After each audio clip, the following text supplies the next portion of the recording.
बहुत बहुत नमस्कार दोस्तों। आपका स्वागत है हमारे channel law Kumbh where law meets wisdom.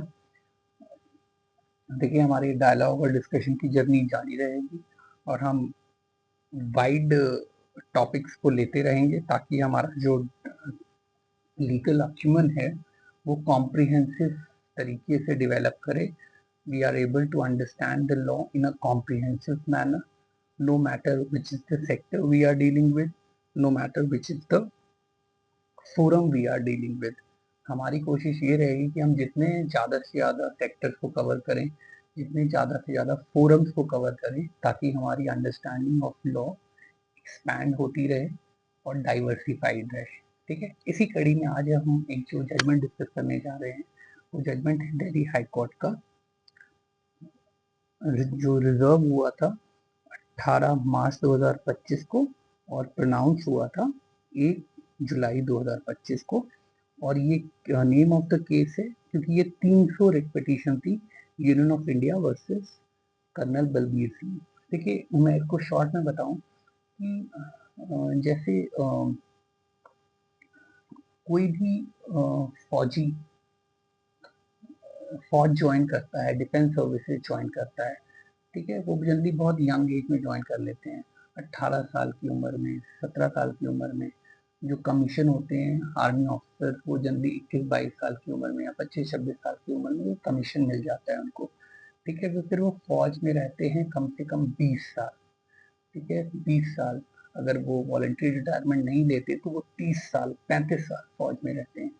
तो जब वो इस दौरान वो हमेशा फौज के लिए काम करते हैं और फौज के रूटीन को फॉलो करते हैं, फौज की दी हुई डाइट को फॉलो करते हैं और फौज के दिए हुए काम को करते हैं।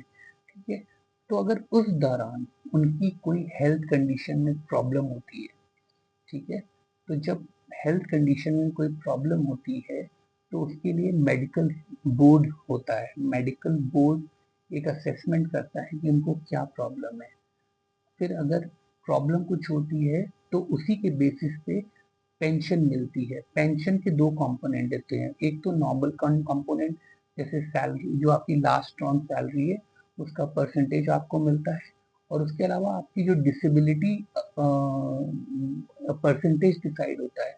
अगर आप 20% आपकी डिसेबिलिटी है तो आपकी पेंशन में जो आपका लास्ट ऑन सैलरी है उसका 20% आपको मिलेगा। ठीक है, तो वो जिंदगी भर मिलता रहता है, तो इसलिए फाइनेंशियल कंपोनेंट बहुत हो जाता है।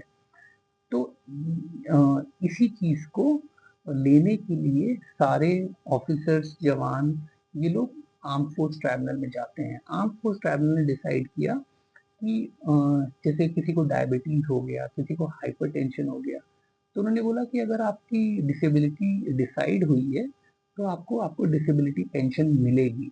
ठीक है, फौजियों के फेवर में डिसाइड हुआ आर्म फोर्स ट्राइब्यूनल से। ठीक है, किसके अगेंस्ट? गवर्नमेंट ऑफ इंडिया के अगेंस्ट, यूनियन ऑफ इंडिया। अगर आप देख रहे हो, यूनियन ऑफ इंडिया के अगेंस्ट डिसाइड हुआ। ठीक है, सारे केसेस में union of India is the petitioner. ठीक है, तो आर्म फोर्स ट्राइब्यूनल ने केस डिसाइड किया, तो उसके अगेंस्ट रिट पिटीशन गवर्नमेंट ने हाई कोर्ट में फाइल करी। ठीक है, हाई उस ऑर्डर को चैलेंज करते हुए। देखिए, आप देखिए कि जब लॉ इन्वॉल्व होता है तो वैसे तो सरकार कहती है कि हम फौजियों के साथ हैं, फौजियों के लिए हैं, लेकिन जो फाइनेंशियल ट्रबल होता है, अगर आपको याद हो, अगर आप गूगल करेंगे तो आपको याद आएगा कि अटर्नी जनरल ने, जो करंट अटर्नी जनरल है मिस्टर वेंकट रमनी, उन्होंने एक स्टेटमेंट दिया था सुप्रीम कोर्ट में कि एक रैकेट चल रहा है डिसेबिलिटी पेंशन के लिए सारे आर्म फोर्स ट्राइब्यूनल में। इसकी आर्म फोर्स ट्राइब्यूनल के लॉयर्स ने बहुत निंदा भी करी थी कि अटर्नी जनरल को इस तरह का स्टेटमेंट नहीं देना चाहिए। आप इस बात को गूगल करिएगा, आपको पता लगेगा। उस समय हमारे चीफ जस्टिस होते थे डॉक्टर DY चंद्रचूड़। ठीक है, तो जहाँ पे फौजियों को कुछ फाइनेंशियल लाभ मिलता है तो उसके लिए भी गवर्नमेंट ने उसे चैलेंज किया। ठीक है, और इसमें 300 के करीब वो थे, फौजी इन्वॉल्व थे, लेकिन गवर्नमेंट ने फिर भी उसे चैलेंज किया कि उन्होंने, गवर्नमेंट का ये कहना था कि ये तो लाइफस्टाइल डिजीजेस हैं, हाइपरटेंशन, डायबिटीज, तो उसके लिए हम पैसे क्यों दें, ये तो जीवन में आजकल बड़े आसानी से हो रहा है।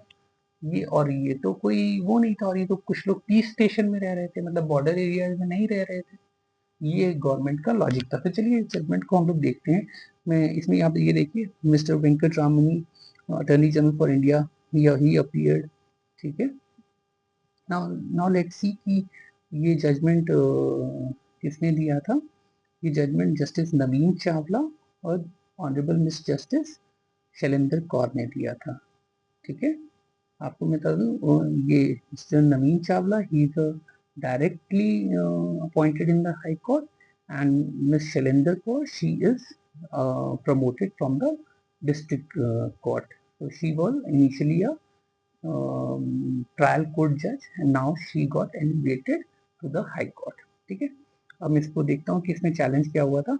These petitions have been filed under Article 226 of the Constitution of India, challenging different but comparable orders passed by learned arms of tribunal principal bench New Delhi, whereby the learned tribunal allowed the original application filed by the respondents herein, holding that the respondents are entitled to the grant of disability for their respective disabilities। ठीक है। Arm force tribunal ने disability pension grant कर दी थी। ठीक है। उसके बाद ऐसे ही करते हुए कोर्ट ने इसको डिस्कस किया है कि जैसे मैंने आपको बताया था, it must be noted that disability pension is a composite monthly package with consist of two component, the service element जो मैंने बताया था लास्ट ऑन सैलरी है, service component, and the disability element. The service element is equivalent to 50% of the last reckonable emoluments drawn at the time of invalidation। Invalidation मतलब जब आपको बोला गया कि आप फिट नहीं हो। while the disability element for a 100% disability amounts to 30% of the last reckonable emolument and is proportionally reduced for lower disability percentages। ठीक है। the purpose of disability pension to personnel of the Indian Armed Forces is to provide necessary financial support to those who have sustained a disability or illness during the course of their service due to service conditions। It is not an act of generosity, but a rightful and just acknowledgement of the sacrifices endured by them, which manifest in the form of disability disorder suffered during the course of their military service। ये court की observation है। ठीक है। उसके बाद issue उन्होंने decide किया, whether an armed forces personnel who suffer from a disease और disability during service which was absent at the time of entry into the military would be considered as suffering from a disability attributable to or aggravated by service in accordance with the Entitlement Rules 2008। ठीक है। फिर court ने, government ने ये बोला था कि ये पीस स्टेशन में जो रहता है उसको क्या जरूरत है, उसको क्या डिसेबिलिटी हो गई, जो बॉर्डर में रहता है उसको डिसेबिलिटी हो सकती है, जिसने जंग लड़ी है उसको हो सकती है। तो कोर्ट ने इसे ऑब्जर्व किया, it must be noted that even in peace stations military service inherently stressful due to combination of factors such as strict discipline, long working hours, limited personal freedom, and constant readiness for deployment। The psychological burden of being away from family, living in isolated or challenging environments, and coping with uncertainty or sudden transfer of duties adds to this strain। Additionally, the toll of continuous combat training further contributes to mental fatigue.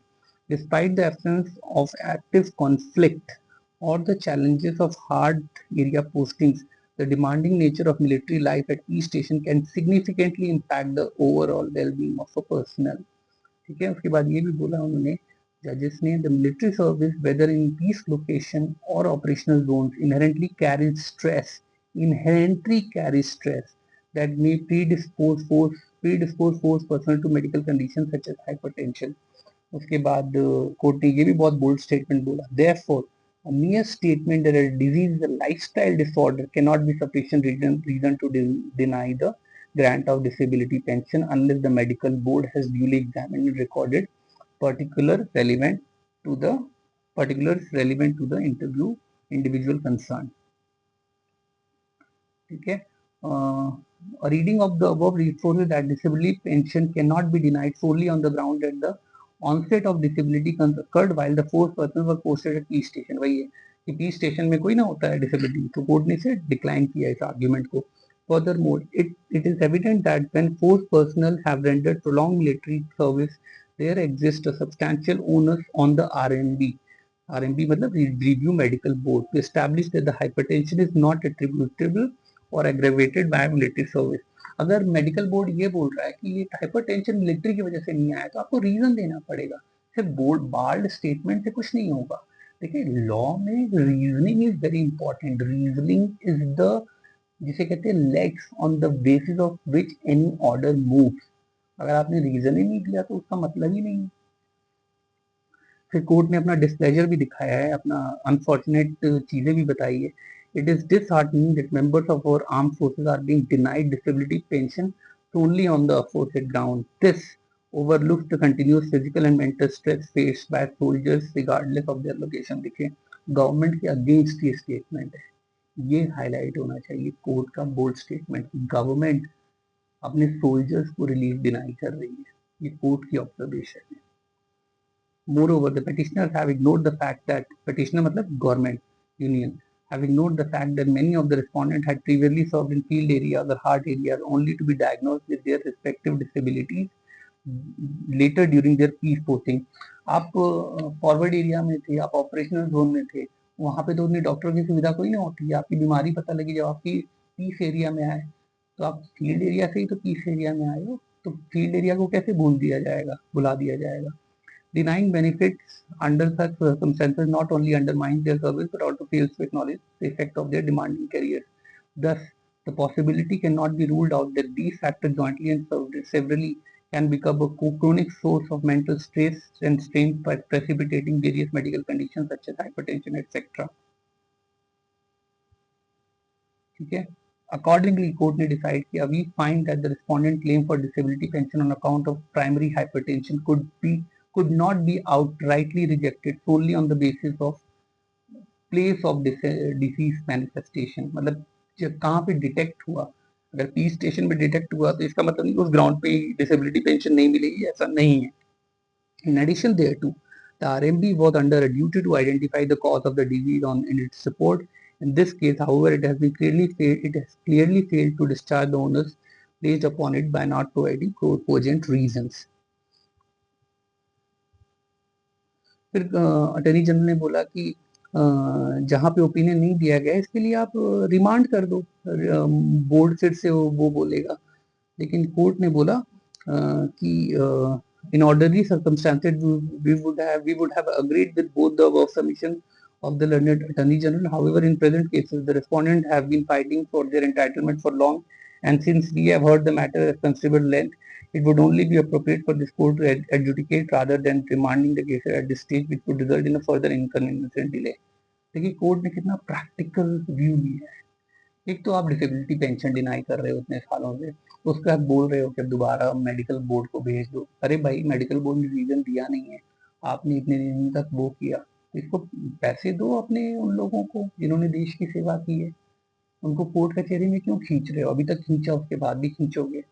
तो ultimately आप देख रहे हो कि court कचहरी में कितने complex और कितने इवॉल्विंग और जिसे कहते हैं दिल को छूने वाले और रोजमर्रा की चीजों से जुड़े हुए केसेस आते हैं। किसी को पेंशन नहीं मिल रही है, किसी को डिसेबिलिटी पेंशन नहीं मिल रही है, कहीं कुछ नहीं मिल रहा है, कहीं कुछ ना मिल रहा है। और ये कैसे डिसाइड हुआ? रिट पिटीशन के थ्रू। तो देखिए रिट पिटीशन कितनी इंपॉर्टेंट सोर्स है अपनी रिलीफ को पाने के लिए। तो मुझे उम्मीद है कि आपको ये डायलॉग और डिस्कशन पसंद आ रहे होंगे। आप कृपया करके अपनी क्वेरीज, अपने सजेशंस, अपने अगर इन वीडियोस में कुछ कमी है तो आप हमें बताएं, हम उसे दूर करेंगे। और मुझे उम्मीद है कि आप अपना प्यार बनाए रखेंगे।